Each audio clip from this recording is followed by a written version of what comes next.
Dan, what is Snaps? Oh, well, it is a system. So it's composed of cards that have photographs on them, just beautiful full color photographs. And then the photographs have some hidden meanings in them. There's symbols and numbers and the alphabet. And basically you can do all kinds of card tricks with them, but it changes what the character of the card trick is, because instead of being just cards, these are photos that have some meaning on their own, but then they have those hidden symbols that you can arrange to reveal all kinds of information that people don't see coming. There's one, that's face up. Oh, and there's one that is also face up. Yo!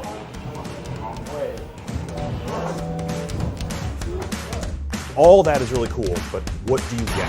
Okay, so you have... Show me the toys. That's Dan. right. The toys are 2 decks of cards. Now, when we started this project, it was doing the alphabet. So we have the alphabet cards here. It's called the Focus deck. You get a reference card that shows you every one of them. The cards are all marked on the back, so it gives you the little idea of what the markings are.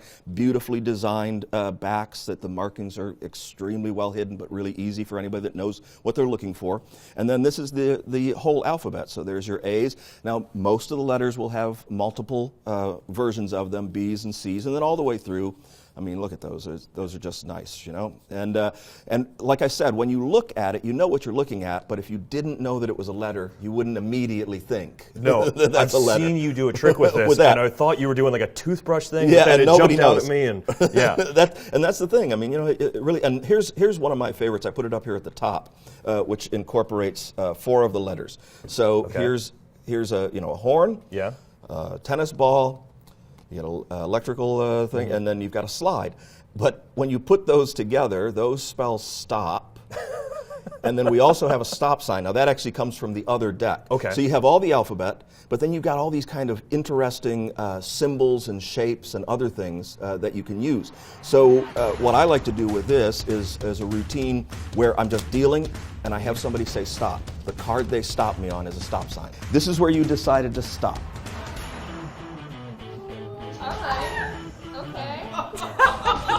Really fun. And then you can use any force for these, and then it finds these 4 pictures, and when you lay those out, people realize, wait a second, they stopped you on stop, and they found 4 images that spell out stop. It's got a real nice texture to it. So you've got letters over here, but you've got symbols and numbers That's as well? right. Yep. So over in here, once we exhausted the alphabet, we were like, well, we've got to be able to reveal numbers too, to do serial numbers and dates and anything else that you want to do. Read out the serial number of the bill that you loaned us, starting from the first letter. B 116A. So this deck contains all of the numbers. So here's like an obvious one right there. There's a door key that goes to number 8. Here's a race car, that's a 0. So they're still hidden in here, but they're a little bit more obvious when you know that you're looking for a number. Again, if you didn't, you just say that's a coin. You just say that's a sign. There's a horse, right? That kind of stuff. An 8 ball makes sense, right? So there are 2 of every number in here, and then there are also shapes. So you've got all the ESP symbols. There's 2 of those in here as well. And then there are iconic things like the Eiffel Tower or a star, and a red car, different things that you can use as psychological forces. Some of them are just kind of symbolic, like those are the ESP symbols for the crosses there. We've got animals. This is like a utility device for magicians and mentalists. That's right. This is like sort of crossing genres and boundaries and dealing with all kinds of different types of magic. Yeah, and you can also use these without revealing that they're letters, just because the photographs are so cool. So I do a thing that's just straight up mentalism, where somebody picks a photo. It's based on a Jay Sankey trick that I read a long time ago that was done with playing cards, and I used to do it with playing cards all the time, where you steal the person's thought and then you replace it with another thought. What was that other image? Okay.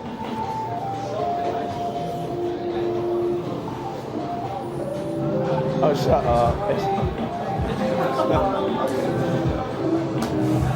What are you thinking of? my picture.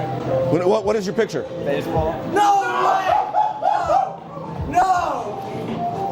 No! Wait, how? Wait, how? No! No! That's the one you chose. I know it doesn't feel right for you. It's not the one. That's the one you took out. No. See, your memory, Yeah. your memory has been changed. They will tell you that that's the one that you, because they saw it. You took that one out. I've never seen it What? before.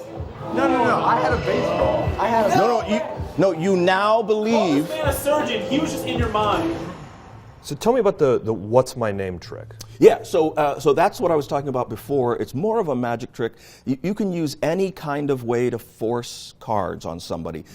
Personally, I lean toward more mathematical forces. It allows them to mix the cards up and all that kind of stuff. And then at the end, the cards that are face up spell out their name. And I like to do it as kind of a pseudo reading, you know, like each of those photos says something about you as a person. And as I put them out there, all you're thinking is, these are photos and this is funny because I make up funny things. Were you born in a lighthouse?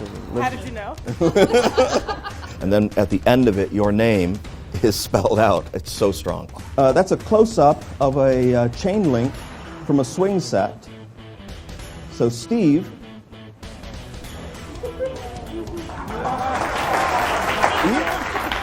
I can't think of a more powerful thing than to have my name come at me from Yeah. something that is shuffled. randomly that you mixed up. Yeah. And then when we're talking about mentalism, there's an amazing book test. Oh, the book in test here. is so cool. Yeah. It comes out of nowhere Yeah. and hits you so hard. Yeah, because it has a 1-2 punch to it.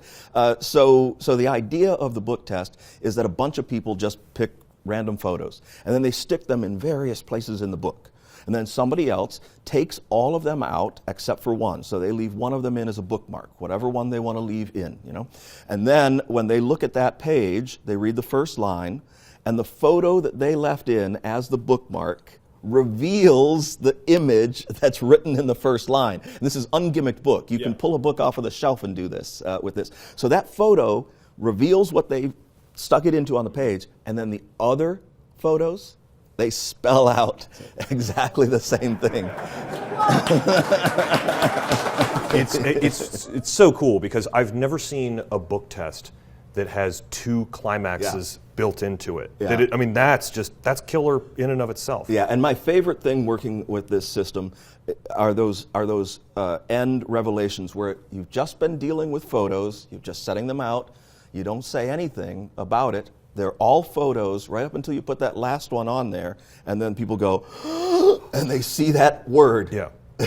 You can feel the oxygen just get sucked out of the room Yeah. and then rush back in as the audience explodes. Yeah, absolutely, absolutely. There's more than a dozen routines that are included with this that you can do as soon as you get the deck. You don't need tons of other gimmicks or extra things. It's really easy to do and well-explained stuff from both you and David Jonathan. Yeah, we wanted to make sure everybody understood what the concept was and had different ways of approaching it. So we put in as many possible ways of using it and some of our favorite principles that can be incorporated into it. David goes into using the marks more than I don't use a lot of mark deck stuff, but they're there for people that want to use them. He goes into that, you know, and then I show a few of the other things, like push as an example of something that it's just better because you're looking at an image. Yeah. And then we also have a Facebook group. That's the thing I'm so excited Yeah. about is that when you get this, you're not just getting the routines that you guys teach. It's like there's more contributions that have come out since you guys filmed the tutorial. And, there are already things that have come out that are great. Well, you know, David held back some of them. We couldn't put all of our routines on it. I held back a couple of them as well that are also going to be on the Facebook group. But then other people that have seen this, that are working with it now, they contributed to it. So with the Hive Mind, I mean, literally there will be hundreds of ways of using these. Well, Dan, thanks so much for telling us about Snaps, and you're I'm welcome. so excited for people to start playing with Good. this. Well, I hope everybody is excited too because they're going to love it. They're, like I said, I'm very careful about the things that I release. This one, I am proud of. You guys are going to dig it.